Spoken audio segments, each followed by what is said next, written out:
वैसे मानना पड़ेगा, हमारी ये जो टेलीविजन की बहुएं होती है ना, ये ऑलरेडी तैयार होती है, मुस्तैद रहती हैं for any incoming trouble. I tell you, अब हमारी विधि को ही ले लीजिए ना, उम्र की सीमा हो, अब नई नई अपने घर में आई हैं और घर में आते ही इनको पता चला है कि इनकी देवर के लाइफ में बड़ी प्रॉब्लमें चल रही। फिर क्या था, हमारी बहुरानी ने भी कमर कस ली और हो गई तैयार फॉर हर न्यू जिम्मेदारी।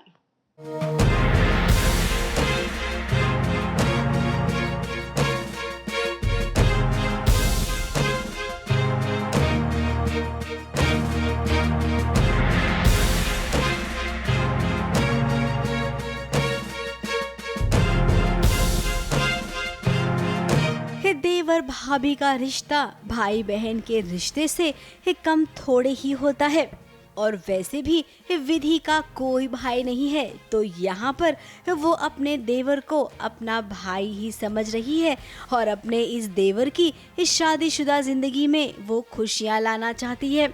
अब इन दिनों भैया भाभी के बीच कुछ ठीक नहीं चल रहा है, क्योंकि भाभी का एक्स्ट्रा मैरिटल अफेयर जो चल रहा है और इसकी खबर विधि के देवर को हो गई है। यहाँ पे पीछे से विधि को कुछ चीज़ें पता चलती है जो अभिमन्यु भैया और प्रिया भाभी की लाइफ में चल रही है, और प्रिया भाभी का एक अफेयर चल रहा है, extra marital affair kind of a thing, and वो सारी चीज़ें बाहर आती हैं।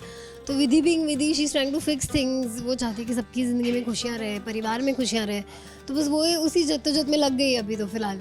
बेचारा सब कुछ इग्नोर कर रहा है, अपनी छोटी सी बच्ची को भी वही संभालता है। अब विधि ये सब देख रही है, इसीलिए तो वो पूरी कोशिश कर रही है अपने देवर को समझाने की कि शादीशुदा जिंदगी में ऐसे छोटे मोटे मोड़ तो आते ही रहते हैं। उसने एक एग्जाम्पल अच्छा दिया कि कॉफ़ी टेस्ट में चाहे कड़वी हो या ऐसे ही आप पियोगे तो शायद इतनी अच्छी नहीं लगे, पर दूध के साथ पियो गर्म करके तो एकदम रिफ्रेशिंग सी हो जाती है। तो ना it's like that for couples also, कि आपको उस रिश्ते को हमेशा रिफ्रेश करना पड़ता है, फ्रेश बनाए रखना पड़ता है, और वो साथ में कर सकते हैं। अकेला एक इंसान एक रिश्ते में ऐसा नहीं कर सकता है, तो एफर्ट्स दोनों तरफ से होने ज़रूरी है। वो कोशिश तो करिए अभिमन्यु भैया को समझाने की, बट प्रिया भाभी को भी तो समझना पड़ेगा ना। खैर, अब इन दोनों का रिश्ता तो अच्छा है।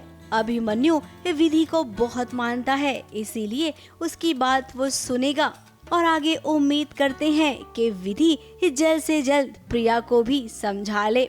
मुंबई से प्रिया धवड़े के साथ एबीपी न्यूज रिपोर्ट।